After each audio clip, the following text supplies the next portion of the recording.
you're about to be a mom. How is that feeling? Pops. Oh, let me get it together. Pops. You want your son to call you Pops, and whenever his friends ask, what does your dad do for a living? He's supposed to say, oh, he plays in the WNBA. We will defend the proud tradition of female athletes, and we will not allow men to beat up, injure, and cheat our women and our girls. From now on, women's sports will be only for women. Let's cut through the bullshit right now. Brittney Griner is the most hated and most celebrated player in WNBA history. And that's not an accident. At 6'9", she's been dunking on people's expectations, comfort zones, and straight-up prejudices since day one. Some call her a trailblazer. The truth: she's both a basketball legend and America's most inconvenient athlete. This is the story of a woman who refused to shrink herself for anyone's comfort, who got arrested in Russia with weed oil and became a political pawn in a superpower chess game, who came home to half the country celebrating and the other half calling her ungrateful, who's been called a man, a hero, a criminal, and a symbol, sometimes all in the same breath. We're not here to make you feel good about Griner or to tear her down.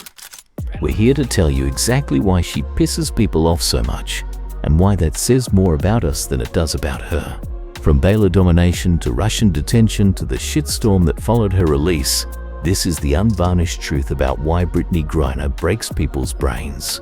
Fair warning, if you're looking for a feel-good sports story, you're in the wrong place. This is about power, privilege, identity, and what happens when someone refuses to play by rules they never agreed to follow.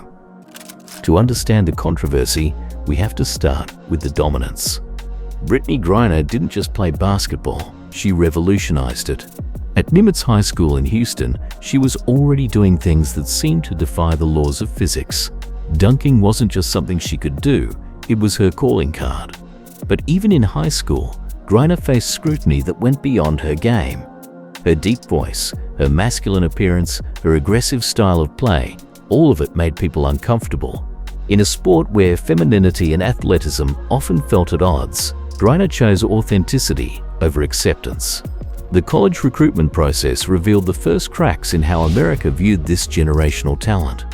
Some coaches loved her potential, others questioned whether she'd be coachable or if her personality would mesh with team chemistry.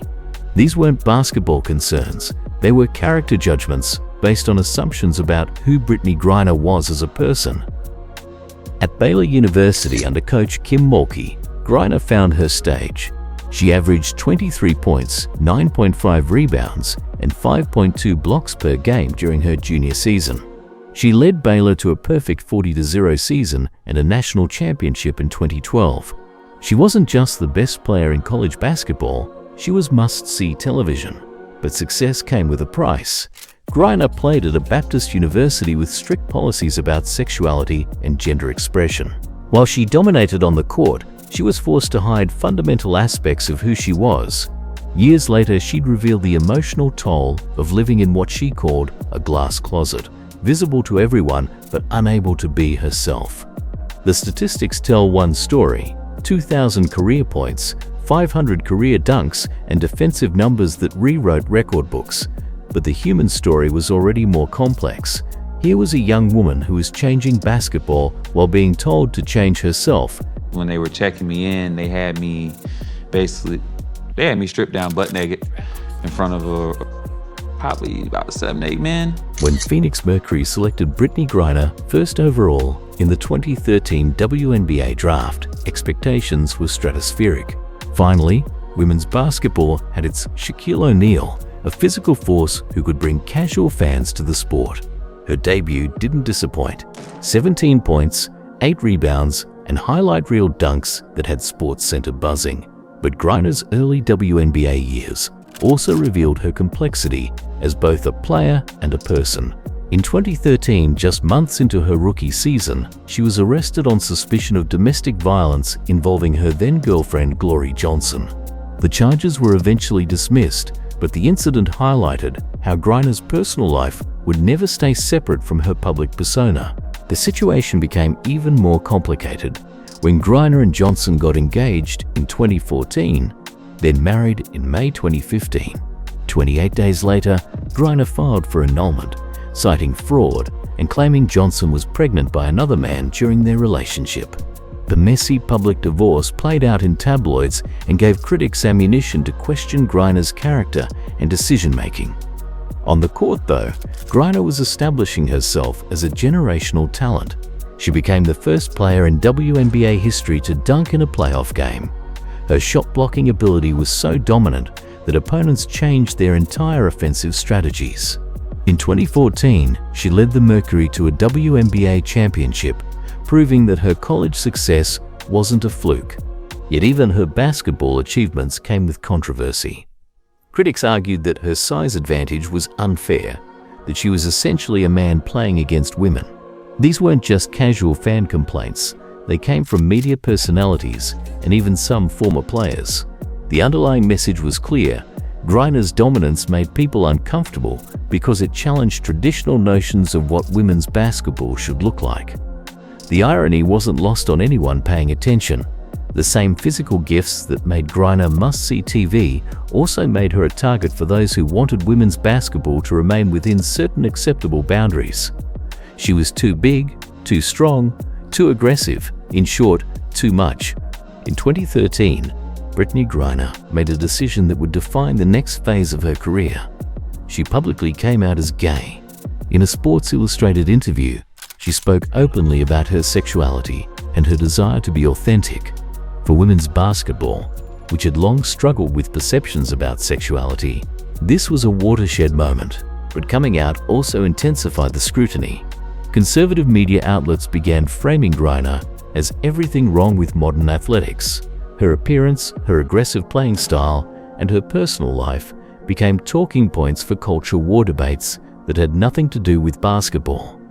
The criticism took multiple forms. Some questioned whether her presence in the WNBA was fair to other players. Others suggested that her visibility was bad for the sport's image. Most cruelly, some claimed she represented a decline in American values. For a young woman trying to excel at her craft while being true to herself, the pressure was immense. Griner's response was typically direct. She refused to change her appearance or tone down her playing style to make others comfortable. When asked about the criticism, she often shrugged it off, saying she'd rather be hated for who she was than loved for who she pretended to be. This authenticity won her fierce loyalty from fans who saw her as a role model, but it also hardened opposition from those who preferred their female athletes more traditionally feminine. The basketball world was forced to confront an uncomfortable question. Did they really want their players to be authentic, or did they want authenticity only when it fit within acceptable parameters? Griner's mere existence challenged the sport to be better, but change never comes without resistance. Meanwhile, her on-court performance continued to speak for itself. Multiple All-Star selections, a Defensive Player of the Year award, and consistent dominance that reminded everyone why she'd been drafted first overall. Love her or hate her, you couldn't ignore her. Like many WNBA players, Brittney Griner played overseas during the off-season to supplement her income.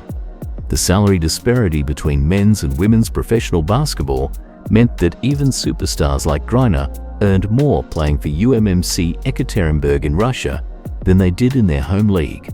It was a practical decision that would have life-altering consequences. Griner had been playing in Russia since 2014, earning reportedly over $1 million per season, nearly 4 times her WNBA salary. She developed relationships with teammates and coaches, learned some Russian, and seemed comfortable with the arrangement. For years, this was just another example of the global nature of modern basketball.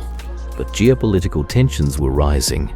Russia's relationship with the United States had deteriorated significantly, especially after the 2022 invasion of Ukraine. American officials had begun warning citizens against travel to Russia, but professional athletes often felt these warnings didn't apply to them. Sports, they believed, existed above politics. That illusion shattered on February 17, 2022, when Griner was arrested at Moscow's Sheremetyevo airport on charges of possessing cannabis oil. The timing couldn't have been worse, just days before Russia's full-scale invasion of Ukraine. What might have been a minor legal issue in normal times became an international incident. The charges were serious under Russian law, But many observers immediately suspected this was about more than marijuana possession. Griner's arrest came as Russia was preparing for war, and American citizens were becoming valuable bargaining chips. Critics began questioning whether Griner should have been in Russia at all, given the obvious risks. For months, details were scarce. Griner's family and legal team worked behind the scenes while the State Department tried to secure her release through diplomatic channels. But as weeks turned to months, it became clear this wasn't going to be resolved quickly. The detention details that eventually emerged painted a picture of hell that most Americans couldn't fathom. Its feces, urine over everything. Griner later described those first days. "I have to take a shirt. I found a little rough piece, a little sharp piece of metal so I could cut it. I ripped it into different pieces. I had a piece I used to wipe my body with sink water and a piece I used to clean myself." This wasn't some luxury detention for a celebrity. This was psychological warfare designed to break someone down. And it was happening to an American citizen whose biggest crime was being in the wrong place when superpowers decided to flex on each other. But here's where the story gets really fucking dark.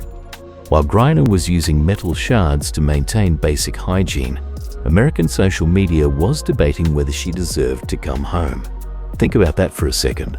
A person describing conditions that would make Abu Ghraib blush, and the conversation wasn't about human rights, it was about whether she'd been grateful enough to deserve rescue. The prisoner swap negotiations revealed how little consensus existed about Griner's worth. Russia wanted Victor Bout, the merchant of death, serving 25 years for arms dealing. America had to decide, is Brittney Griner worth trading for one of the world's most dangerous arms dealers? On December 8, 2022, the prisoner exchange shook the world. Victor Bout walked free while Brittney Griner boarded a US military plane after nearly 10 months in detention. Her return was emotional, but far from universally celebrated. Some saw her as a victim of politics, others as proof of America's misplaced priorities. Since then, every game and every interview has been judged through that lens, making her one of the most controversial players in WNBA history. Yet through it all, Griner has never apologized for being herself, a choice that's cost her dearly, but also inspired many. Her story isn't finished, and the question remains, redemption or controversy? How will her legacy be defined?